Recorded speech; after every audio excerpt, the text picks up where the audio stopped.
In the sport of kings, there are few events that truly capture the exhilaration of the sport. In January each year, those who really love their horse racing head down under to Queensland's Gold Coast for the Conrad Jupiter's Magic Millions Racing Carnival. Look at Lovely Jubbly. Lovely Jubbly's got... In a week of high expectations and even bigger bids, on offer is not only the very best Australian yearlings, but millions of dollars in prize money is also up for grabs. So saddle for the ride that is Magic Millions 2003.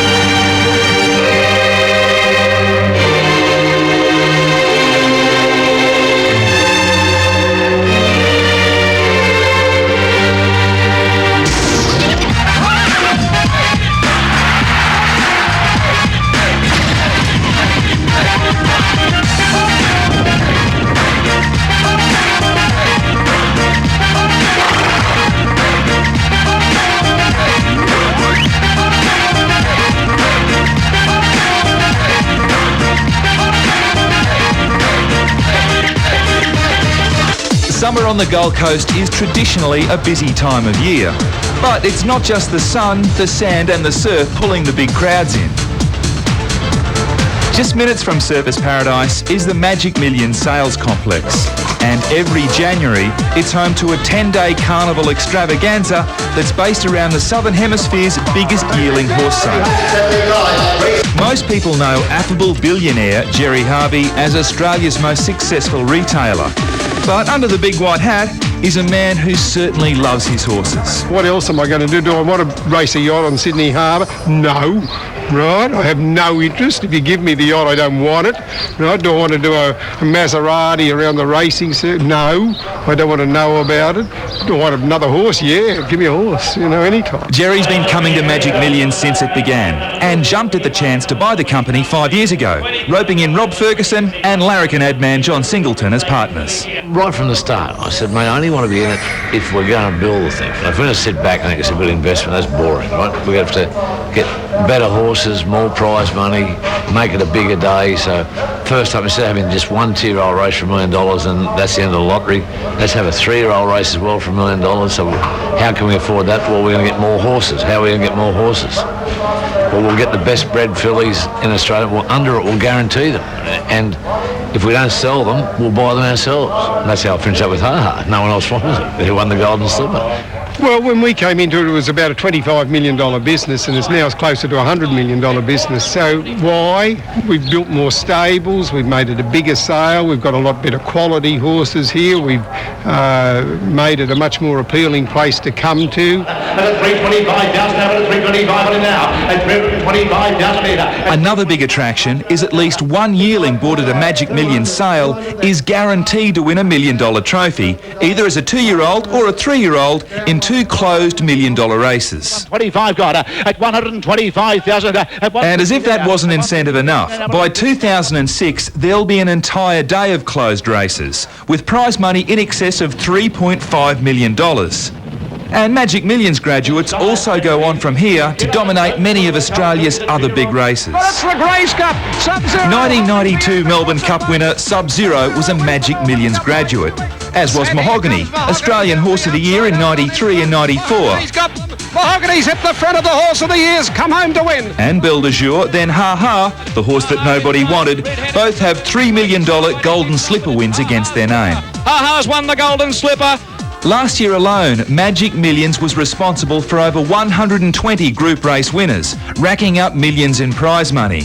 With that track record, it's no wonder the big names just keep coming back. It's my favourite sale, the Magic Million. I love the relaxed atmosphere. I guess probably 16 years I've been coming here, and we've bought some really good horses out of the sale, Melbourne Cup winners and Golden Slipper winners, and it's a great sale.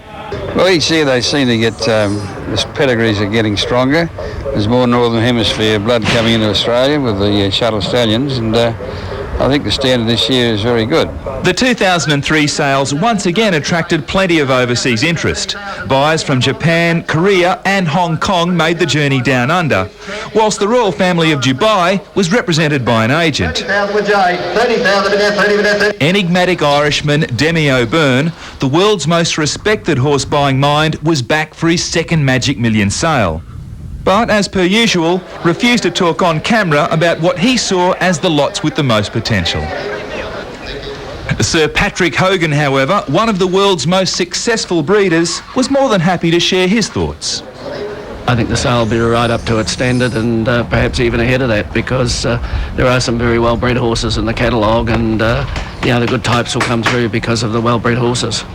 The undisputed queen of the Magic Millions buyers, though, is Sydney-based trainer Gai Waterhouse. Last year, she spent over $4 million at the sales, resulting in an impressive 5 starters in this year's 2-year-old classic.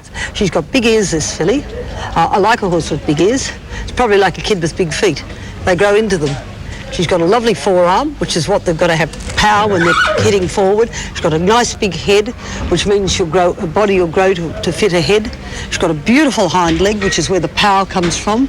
And she's got a super rump, and you want that with a filly because one day she's going to be a mummy. So you want her to have all the apparatus that when she retires from the racetrack, she can, hopefully make it at stud. Gai and trusted advisor George Smith inspect every single horse, whittling down the list of potentials for vet Greg Nash to inspect. Gai has a very much military position approach to the sale, and so that you try and select the best horses, best potential horses for her clients. Gai's sales coordinator, Kim, helps keep the show on the road. While I'm up here, I'm just basically assisting her during the day, making sure she's got the right lot number open. She's got so much to do. And then at night, we've got a whole team of people up here, basically just collating that information so that she's got it basically at her fingertips. When we open the page, she's got her comments, George's comments, the vet's comments, and it's just easier for her when they go through the ring. She just knows exactly what's going on. They always have the master shot here at Narromine. She's one of those people, she's constantly working, so you feel that if you stop working for it, but you're letting the whole team down. So she's one of those people you really do try hard and you do everything for her. Thanks so much. It's always hard when there's 600 horses to look at. It's hard. But if you look at them long enough and well enough and you research it, the nice ones really stand out. Early in the week, all eyes were focused on the all-important barrier draw. Barrier 5 and it continues. 3-year-old trophy favourite Lovely Jubbly drew well, but in the 2-year-olds, the favourites drew poorly. You didn't pay a lot of money for her, and you're chasing $1 million. Thank you. Regimental gal Bill Larkins, ladies and gentlemen, put your hands together, Bill. With the barriers official, it was off to the main betting ring for the first ever call of the card. See you coming. Well, this is just like a race on a normal race day where the bookmakers versus the punters. The bookmakers will work out what they believe is the best price for each of these horses in the Magic Million 2-year-old and 3-year-old. And the punters will assess whether their prices are fair or not. 2060 straight.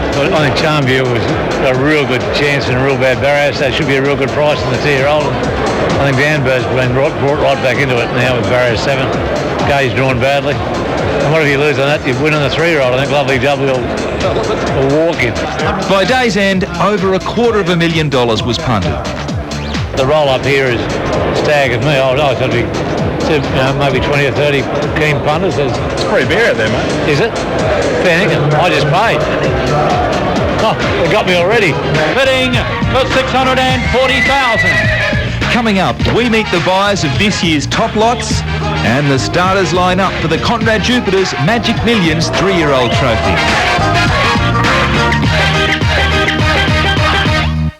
Kicked off at the Conrad Jupiter's Casino with a Carnivale-themed cocktail dinner party.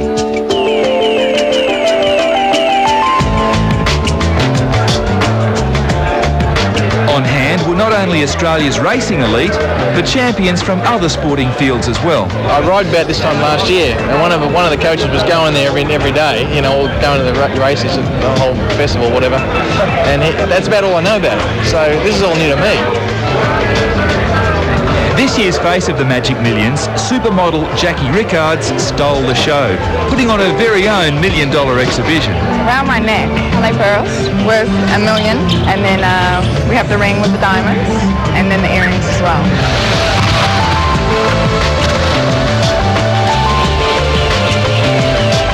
I think this is actually the best one. Like Jerry said, we're getting better at it, and this is the best. I really do think so. Once again, the top lots at this year's sale were dominated by world heavyweight champion sire Danehill. Danehill, Colt, you've got some great yearlings this afternoon sale, ladies and gentlemen. But the US stallion, now based at Coolmore Studs Irish headquarters, will no longer shuttle to the Southern Hemisphere for breeding. He's had a very good year in England. He's the second leading sire behind Sadler's Wells, and he's got older. He's now 17 years of age, and he's shuttled for 25 seasons. His insurance premiums are going through the roof as we get older, and you know, they're not machines, and it was deemed appropriate to leave the horse in Ireland this year. And this is the colt here this year, lot 647 by Danehill. Coolmore's Australian franchise had the pick of the Danehills on offer, including lot 647, which was eventually sold to a member of the Dubai royal family. For 640,000. It wins. But it was lot 20, a bay filly by Newera, that attracted most attention. Demi O'Byrne spent plenty of time looking at her, as did fellow countryman and respected horse buying agent Adrian Nicol.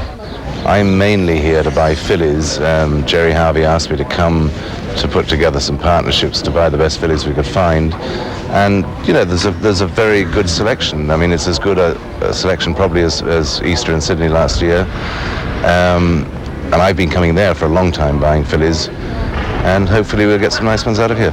All the good judges have had a look at it. Jerry's partnership included racing world heavyweights Sir Robert Sangster, Lord Vestey and John Magnier, and they ended up paying the top price for a Danehill yearling at these sales. What a great Danehill, 650, 650, so when you're on a good thing, stick to it. Done at 700, finished. $700,000 for a filly. If it never races, it's worth $400,000 because it's a filly and we can breed from it. If it wins a Group 1 race, we'll get all our money back and it's worth $1 million. So it's a good gamble, yeah. This year's sale sees two other influential sires for the last time. Snippets in front, close to home, and he kills them in the Magic Million. Snippets, winner of the very first Magic Millions race in 1987, passed away last year. As did Sunday Silence, the former American champion from Japan's Shadai Stud. 500 on bid. 2 years ago, Sunday Silence was the first sire to break the $1 million price barrier at a Magic Millions sale. $1 million. Thanks very much, Guy. And as lot 455 entered the ring on Saturday night, John Singleton's Strawberry Hill Stud was hoping for similar success. 100, 100,000, 200, 300, 500, 50, 600, 50, 700, 50, 750, 800, 50, 850, 900, 900,000. 900 out the back. Well, ladies and gentlemen, that magnificent colt is on the market. 900,000. It ended up being the most expensive yearling of the 2003 sale, going to yet another very satisfied Magic Millions buyer. A little bit more than perhaps what we wanted to, but it's still certainly within the range of certainly the value of the horse. Well, Sunday Silence is one of the world's great stallions, and there's very few of them here in Australia, and now he's dead. There won't be any more. They knew its value, and they were a lot happier. I was happy because I'd made a profit, but they were happier because they had a bargain. So I guess we were both happy. Race day saw the big crowds roll in early for the Conrad Jupiter's Magic Millions 3-year-old trophy, the first of the $2 million races. Sentimental and short price favourite was Lovely Jubbly, the winner of last year's 2-year-old race. We're pleased with her. Travelled really well, and we've stayed away from the track with it purposely. Everything's up to her now. I never thought I'd ever run in another $1 million race. And here I am today. I'm really lucky. Just before the start, though, the heavens opened up. And so did the 18-horse field. The lights go on. We're set to go. Ready, Off and racing. Amex stood there, missed it about 4 lengths, and the first to come out of the gates was Wyndham Glory. Grandway Shogun from the outsiders going up to the top corner. Lovely Jubbly's on the rail, then Fiery Venture, Cool Trent, Warrior Trader, and then No Stops. Biagio's a long way back. Lovely Jubbly might be up about midfield. Around the bend, Wyndham Glory the leader. Now Blue's working into it. Enchantaro's got a split when they turn. It's Wyndham Glory tackled by Enchantaro. It's Blue. Biagio's coming late. Amex is getting up on the fence. The 4 of these are charging to the line. Biagio in the last bound has won it, I think. A nose to either Enchantaro, Amex or Blur. It's a big finish in the 3-year-old trophy. I'm shaking. I'm just thrilled to pieces, you know. It's just amazing. Great. And I've got one in the 2-year-old, so look out. Whilst the winner celebrated, the big question was what happened to Lovely Jubbly. She had an irregular heartbeat. The heart gets out of rhythm, and that was the explanation that the stewards accepted, you know, from the vet that examined her afterwards. She'll probably be back to normal this afternoon or in the morning. And she'd probably come, you know, she could probably go out next week and, you know. With the sun shining again, there was plenty of good form in the fashions on the field. And there were plenty of opportunities to get some inspiration at just one of the many events exclusively for the ladies throughout the week.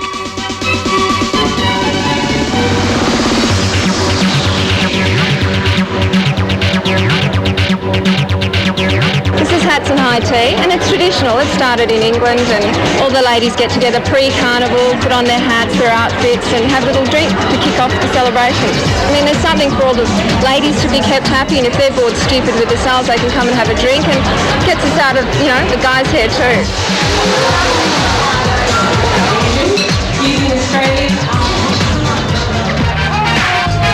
After the break, it's back to the track for the running of the Conrad Jupiter's 2-year-old classic.